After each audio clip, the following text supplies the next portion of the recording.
Washingtondagi Kommunizm qurbonlari xotira fondi 17 oktyabr muhokama yig'ini ochdi. Yig'inda Xitoyni javobgarlikka tortish masalasi, Uyg'ur majburiy emgakini texmi unumli cheklashda erishgan natija, duch kelgan xiris, qiyinchilik va buni hal qilishning choralari muzokara qilindi. Mazkur xotira fondining Beijingning Uyg'urlarga qarata davomlashayotgan zulmi mavzuliq bu muhokama yig'ini uning 18 oktyabr boshlangan yillik Xitoy munbiri yig'inining harpisida o'tkazildi. Yig'inda mutaxassislar va faoliyatchilar Xitoyning Uyg'urlarni bostirish harakatining yaqinga o'zgarishi, Uyg'ur majburiy emgakidagi yangi yuzlanish, ta'minlash zanjiridagi xiris, Uyg'ur irqiy qirg'inchiligini to'xtatishda ilinishga tegishli tadbirlar haqida o'zlarining eng yangi tadqiqoti, taklif fikr va talablarini o'tirg'a qo'ydi. Muhokama yig'ini orasida yana Xitoy Uyg'urlarining fojiasi nomli hujjatli film ko'rsatildi.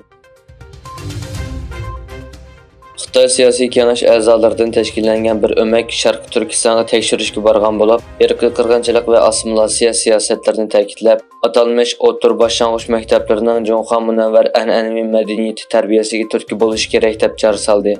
Tangritog to'rining bu vaqtdagi xabarida 9 oktyabrdan 13 oktyabrgacha Xitoy mamlakatlik siyosiy kengashining muavin raisi Hu Junxoning yetakchiligidagi siyosiy kengash a'zolaridan tashkillangan bir o'makning atalmish o'tir boshlang'ich maktablarining Junxo munavvar an'anaviy madaniyati tarbiyasiga turtki bo'lishini nishon qilgan holda Sharq Turkistonda tekshirishda bo'lganligi hamda maxsus temalik suhbat yig'ini ochganligi qayd qilingan. Mazkur o'mak Qarmay shahri, Oltoy viloyati, Tarbog'day viloyatidagi ko'plagan o'tir boshlang'ich maktablariga borgan va bu jarayonda Sharq Turkiston xalqini assimilyatsiya qilish, Sharq Turkistonni xitoylashtirish siyosatini ta'kidlagan.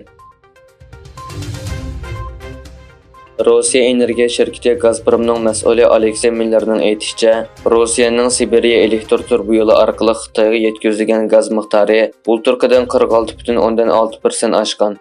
Gazpromning bayonotiga qaraganda, Miller Xitoy poytaxti Beijingda Xitoy neft va tabiiy gaz shirkatining raisi Deng Xuliang bilan ko'rishgan.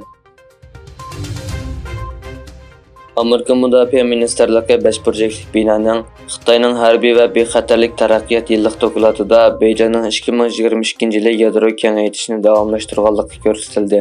Dokladda mundaq deyildi: Davlat Mudofaa Ministerligining mo'lcharicha, Xitoyning 2023-yil 5-oygacha 500 dan ortiq mashg'ulot yadro o'qbeshi bor bo'lib, ilgirki mo'lchardan eshib ketgan. Dokladda 2030-yili Xitoyning yadro o'qbeshining soni 1000ga yetadiganligi, 2035-yilgacha yadro sig'imining kuchini davomli oshiradiganligi mo'ljallangan. Kanada Tashqi ishlar ministri Melanie Jolie Hindistondan 41 diplomatni chekindirganligini e'lon qildi.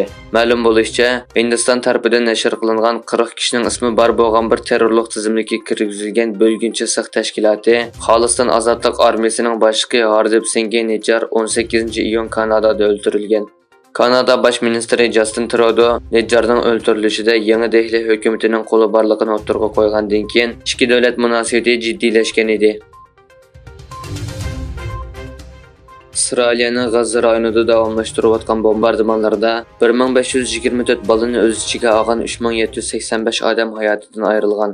G'azzadagi Falastin Sahiyya ministrligining bayonotchisi Ashraf Al-Qudra bu haqda yozma bayonot e'lon qilgan bo'lib, qazo qilgan 3785 kishining ichida 1524 bola va 1000 nafar ayol bor ekan. İsrailya hujumida yaralanganlarning soni 12493 nafar bo'lib, yaralanganlarning 3983 nafari bola, 3300 nafari ayol ekan.